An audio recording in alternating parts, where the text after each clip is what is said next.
Hello बच्चों, कैसे हो? आपका स्वागत है त्रिपाण स्टडी सेंटर में। आज जो हम करने जा रहे हैं काफ़ी महत्वपूर्ण यहाँ पर चैप्टर आया है। कक्षा 8वीं विज्ञान के अंतर्गत बल और दबाव। बल और दबाव चैप्टर जो है काफ़ी मायने में काफ़ी महत्वपूर्ण है और इसमें हम जो है विस्तार पूर्वक एमसीक्यू के अंतर्गत क्वेश्चन करने वाले हैं जो एग्ज़ाम पॉइंट व्यू से इम्पोर्टेंट रहेगा।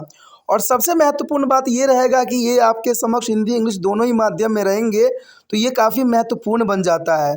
यहाँ पर हम हर एक एमसीक्यू को एनालाइज करेंगे, समझेंगे और आपको आंसर देना पड़ेगा। ये सब काफ़ी महत्वपूर्ण रहेगा। चलिए देखते हैं हमारा एमसीक्यू क्या है। यहाँ पर जो हम कर रहे हैं काफ़ी महत्वपूर्ण है। कक्षा 8वीं सीबीएसई एनसीईआरटी के अंतर्गत साइंस, और हमारे समक्ष जो यहाँ पर चैप्टर आया है बल और दबाव।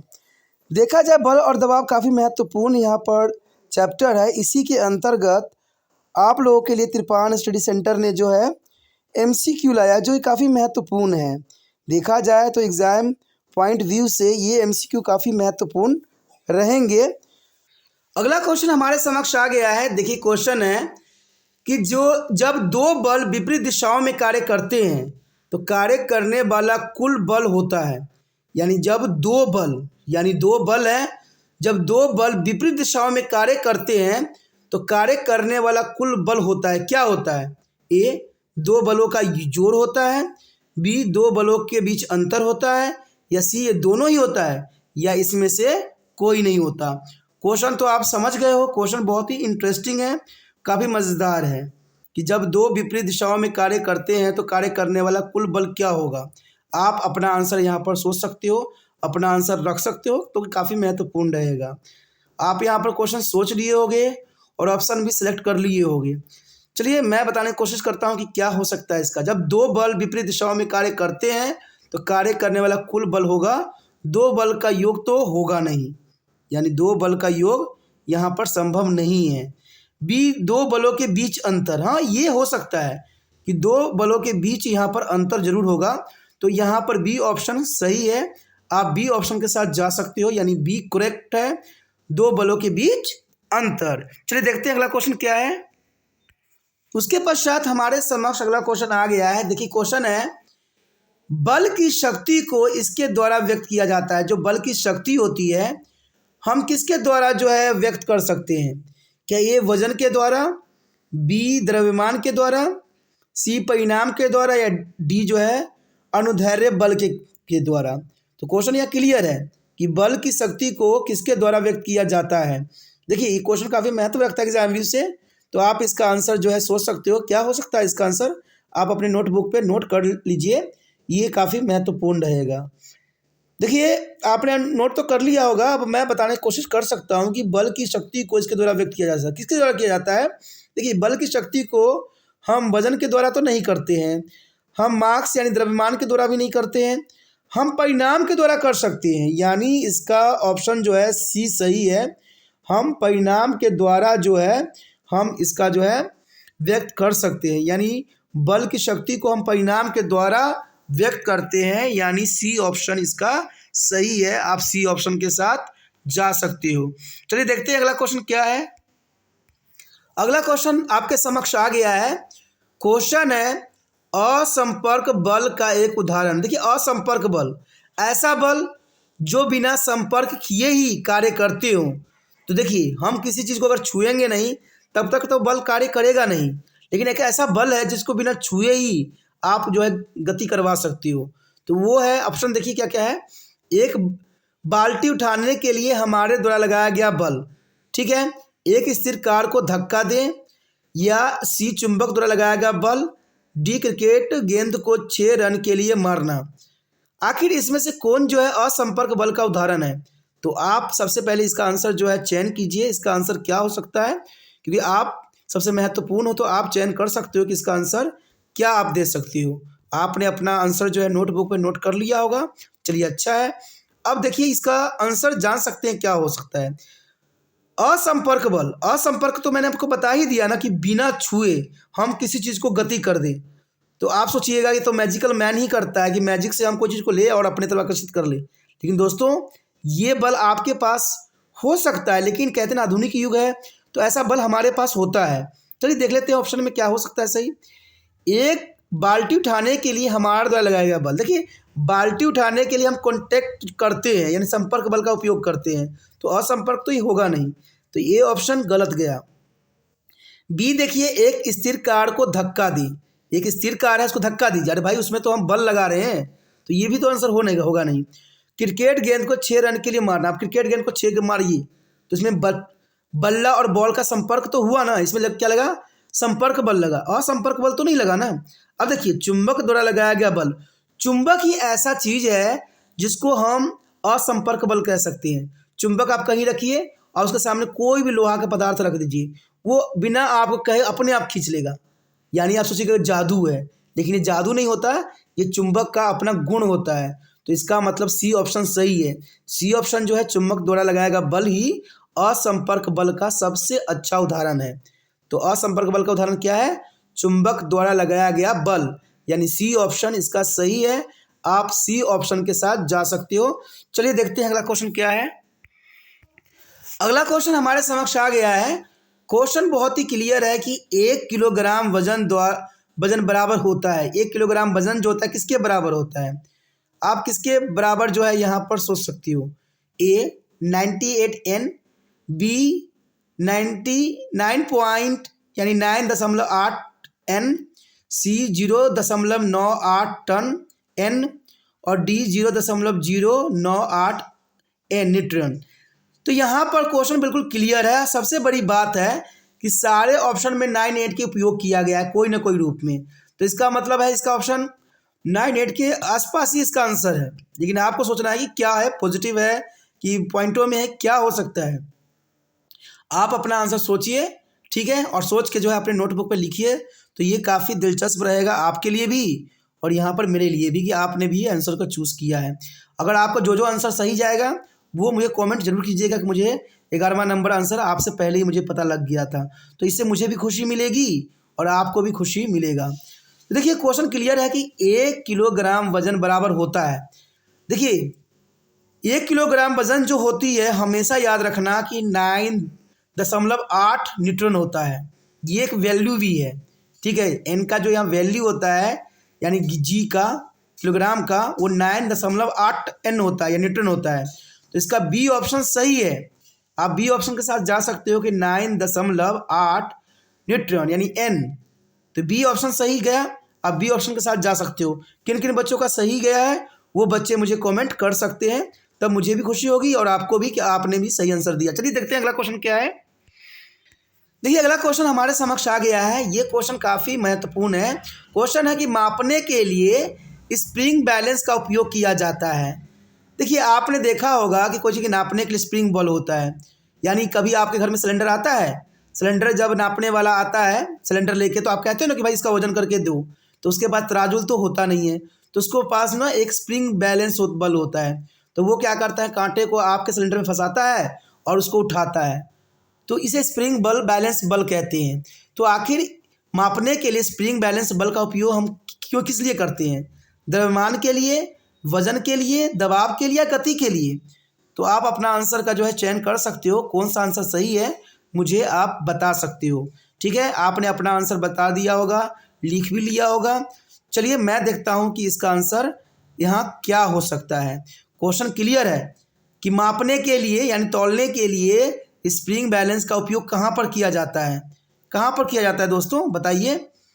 देखिए द्रव्यमान के लिए तो किया नहीं जाता, जैसे मैंने बताया कि सिलेंडर को उठाने के लिए, तो उठाने वाले चीज़ों के क्या कहेंगे, वजन कहेंगे ना, तो इसका मतलब डी ऑप्शन सही है।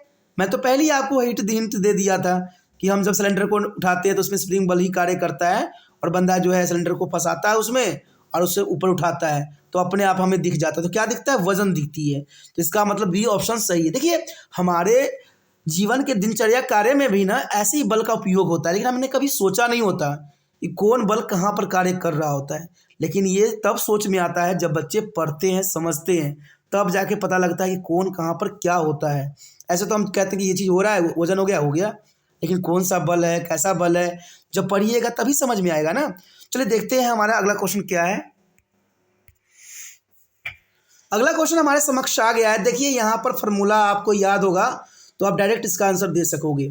दबाव किसके बराबर होता है? दबाव किसके बराबर होता है? ए क्षेत्र बटा बल जिस पर कार्य करता है, बी बल क्षेत्र जिस पर कार्य करता है, सी आयतन बटा बल जिस पर कार्य करता है, डी बल बटा आयतन जिस पर यह कार्य करता है।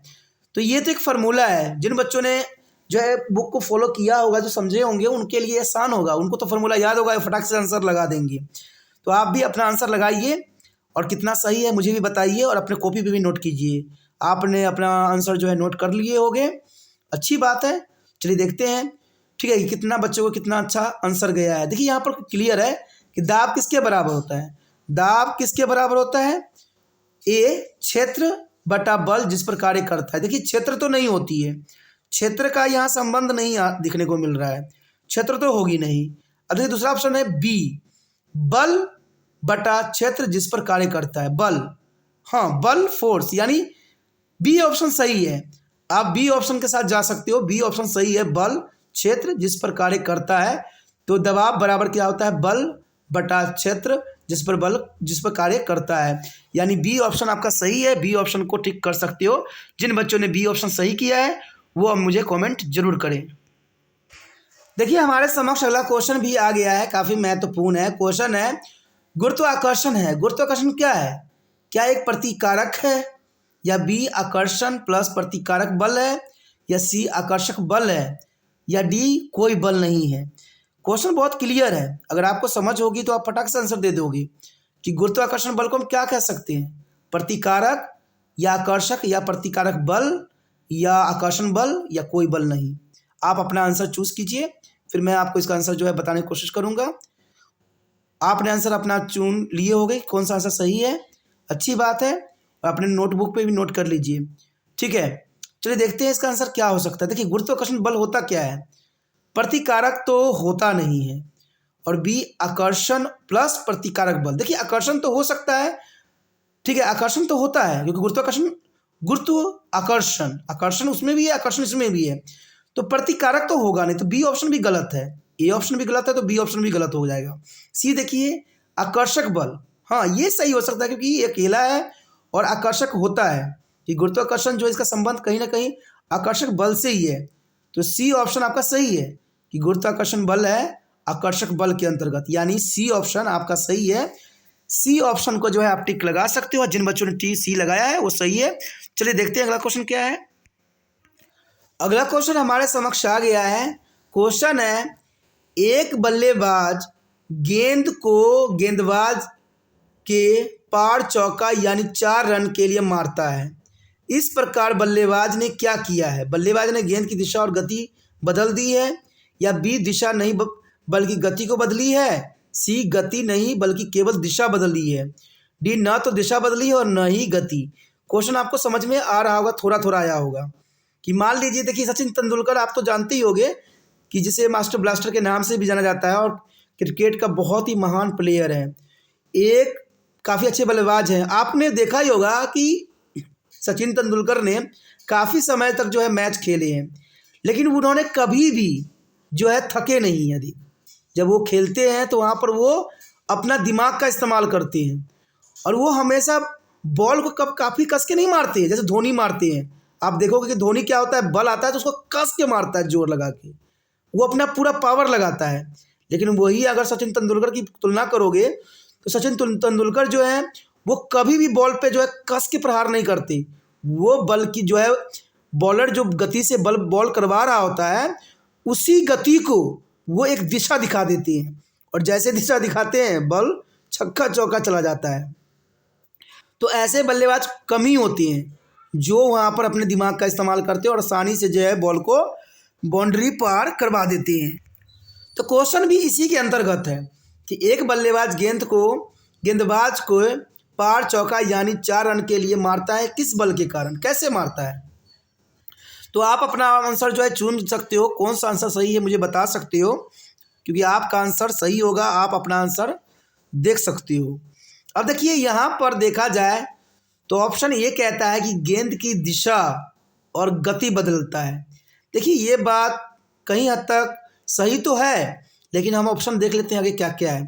दिशा नहीं बल्कि गति बदली जाती है। देखिए दिशा नहीं बल्कि गति बदली जाती है तो गलत है।